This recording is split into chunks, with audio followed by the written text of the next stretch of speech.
Hello everyone, I just wanted to talk briefly about the Warhammer Old World project that I've started embarking on, focusing on doing a Tomb King's army at the minute, and obviously because it's me, the goal here is to keep stuff cheap. So you've probably seen this box before.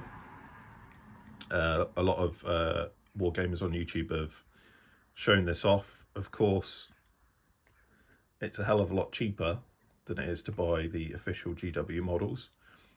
So I'm going to do that as the backbone, the basis of my Tomb King's army with a bit more of a Greek theme. So I've been building them, and as I say, you've no doubt seen these guys before. Just grab a skeleton from the pile over there, if you'll focus in. So they're great models, really quick and easy to put together, not too bad on the mould line front, and pretty quick and easy to tidy up. So I've been building towards the Tomb King's core set, and I think with that box I've got another box of just the skeleton infantry, and I might need one more box of cavalry. I'll have all the skeletons that I need to build that core set. Here's one of the cavalry built. Ooh. So they're decent models. The only other thing really to talk about, because this is all standard stuff, I'm sure loads of people have done this already, is to talk about what I'm going to do about the other units in that core set. Because you've got cavalry, you've got infantry, and those are covered by the skeleton box really easily, and the chariots even. You can get chariots out of that Wargames Atlantic box. One of the big things was the giant dragon with the Lich Priest on it. And since this army is going to be a bit more Greek themed, I went looking around for various things I could use. And I got this from Amazon. It's a Eldrador, which I think is a Schleich line of fantasy sort of creatures, and just sort of eyeballing it, this Cerberus toy figure model is going to be about the right size for the bone dragon, and obviously Greek themed.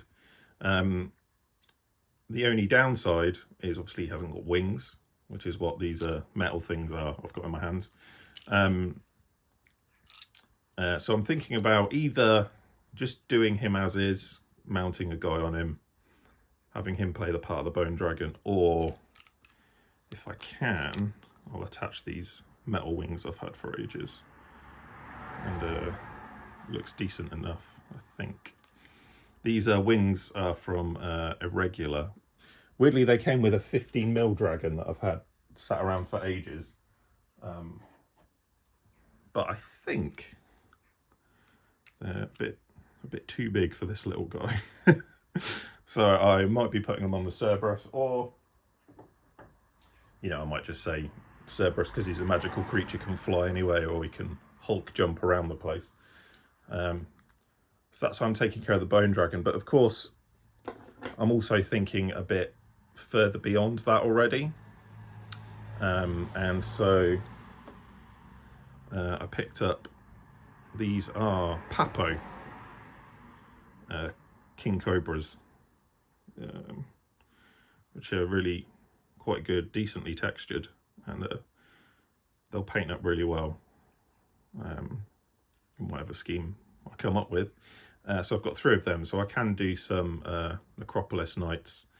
It would take a bit of work to turn these into Sepulchral Stalkers, but I think that would be all right. And again, eyeballing it on the sort of the base size and that I think they will be the right size. So that should be good. That's just a little bit of an update on the Tomb Kings project that I've just embarked on. The one downside to the Wargames Atlantic Skeletons box is, although it says you get 32 infantry, or 32 figures, one of the figures is essentially supposed to be a casualty figure, I think.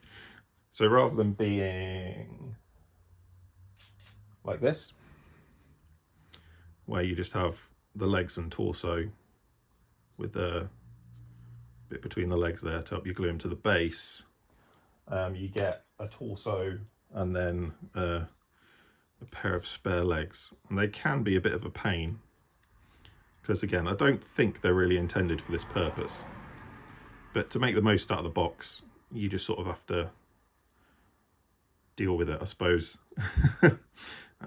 Or buy another box would be an easy option, but I didn't want to waste anything I had to hand. So you can, with a little bit of work and posing and waiting for glue to set up before you stick stuff together, you can get them to behave like normal infantry models.